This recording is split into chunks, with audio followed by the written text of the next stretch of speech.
Hello, it is great to be back with you for our round 4 preview thanks to Dabble. And it all kicks off this evening with our inaugural Ignite Cup. First things first though, I'm Steph Baumgartel and we are joined by our very own Pete Hawley. Hulls, it all gets underway tonight with Sydney taking on United. I love these matchups. Anytime you get the two big city teams going at it, it's going to be a whole lot of fun. It's a rivalry. I don't know if there's too much hate involved, but there should be because they have a lot of success in their rich history and it always creates some tight endings, so I'm looking forward to this one. It's an undermanned United. Shea Ely and Tyson Walker carrying injuries. Does it impact them? I think it does, because I think you look at what the Sydney Kings have with Kendrick Davis. He's coming off a really good game to help them get on the board last weekend. Delhi's going to have a point to prove. He's playing his former team. And Shea Ely, he's won 2 Defensive Players of the Years in a row. So it will hamper them a little bit. Can they get over the line? You just never know with rivalry games. Do you trust the Kings enough to back them?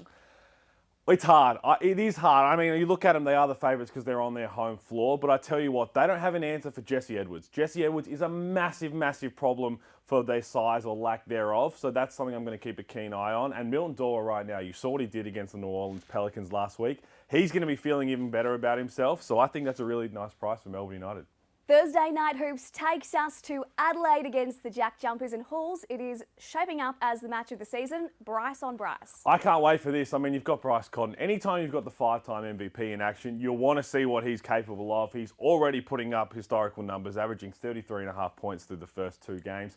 Loves playing now at home. Had 39 last time he was at the Entertainment Centre in front of his new home fans, the 36ers. And Bryce Hamilton, well, I reminded everybody again that this man is a stud and he's carrying the Jack Jumpers to 3 straight road wins. I'm looking forward to this one. Well, you've just mentioned the 3 straight road wins. Will they have any fear heading into Adelaide? No, they won't. They absolutely won't. I think they've got TJ Starks, who I tell you what, you talk about bucket getters. He's here on a short-term replacement for David Johnson. Came in, helped them get a massive win up in Brisbane.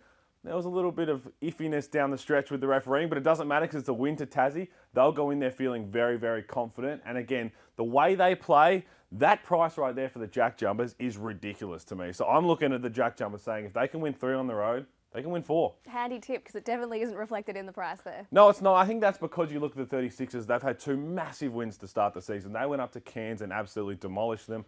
They have Bryce Cotton, they have Vasiljevic, they have Isaac Humphries, Cheatham.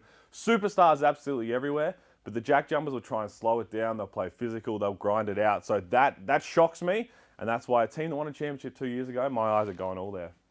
Well, it's fair to say it was a bit of a shocker for the Taipans on the weekend, and it's not getting any easier for them. They're about to take on Perth. Yeah, it's not. And I tell you what, it would have been a really tough week to be a player under Adam Ford. He was pretty nice, actually, in the press conference after they got smacked around by the 36ers, but it would have been all about the defensive end. They need to be better defensively. This league is too good if you can't defend, and they come up against a Perth team that has offensive weapons absolutely everywhere. So it'll be an exciting game. They'll be up for the challenge, but I think Perth have a lot of weapons. It looks like Perth are starting to gel now and find that chemistry. Will it be hard to overlook them? I think it is. You can understand on the road why they are that price. But all the weapons they have, JLA versus Marcus Lee, if he gets Marcus Lee in a couple of fouls, they have no backup big. Joe Luala-Chul could go off for a massive game. But you look outside of that, Christian Doolittle, Dylan Windler, Mason Jones finding his feet. Anytime you bring in some key guys like the Wildcats have, it takes some time. We've seen it in the first couple of rounds. I think they'll slowly continue to get better and better. And I have to say that because they were my preseason championship pick. Me too. Let's take a look at the Illawarra Hawks and the Brisbane Bullets. Hulls, it was a tough start to the season for both of these teams. Yeah, it was. I mean, the reigning champs, all the spotlight was on them because anytime you win a championship, people talk about championship hangover. I don't think it was that. I really don't think Justin Tatum would allow that. I think they've just got some key injuries, some key outs, some new pieces. They're trying to figure everything out on the fly. I'm not worried about the Illawarra Hawks right now. It's the Brisbane Bullets who, they need to get some wins and start stringing them together. They haven't looked terrible, but when you lose 3 games by less than a bucket, people start to raise eyebrows about everything that's going on. You can understand the price the way it is. Hulls, all eyes will be on McGee and Harrison. I mean, you've got, again, a 3-time NBA champion in JaVale McGee, who's putting up numbers we have not seen for a very, very long time. We've never seen numbers that JaVale's putting up in the 40-minute era, coming up against Tyler Harrison, who I keep saying he'll be in the NBA next year. So an NBA veteran who's won 3 NBA championships against Tyler Harrison, who'll be in the NBA next year. I'm really looking forward to that because this is probably our best local big man in the NBL versus probably the best import big man in the NBL. So whoever wins that matchup could win it all. It's a big load for Jalen Adams. Can he carry the Bullets? He's going to have to, and I tell you what, Wani Swakala-Bullock does have some success against Jalen Adams when he was playing for the Kings. That's the best defender for the Hawks against probably one of the best offensive weapons we've seen in the league in Jalen Adams. He'll have his work cut out for him, though, because they've been having some injury clouds around. Stu Lash is trying to get them all firing. I can understand this price, but I tell you what, Brisbane are going to have to win some games eventually. The Hawks are going to have to win some games eventually, so tread carefully.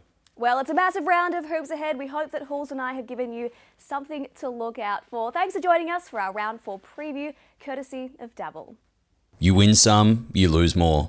For free and confidential support, call the number on the screen or visit the website.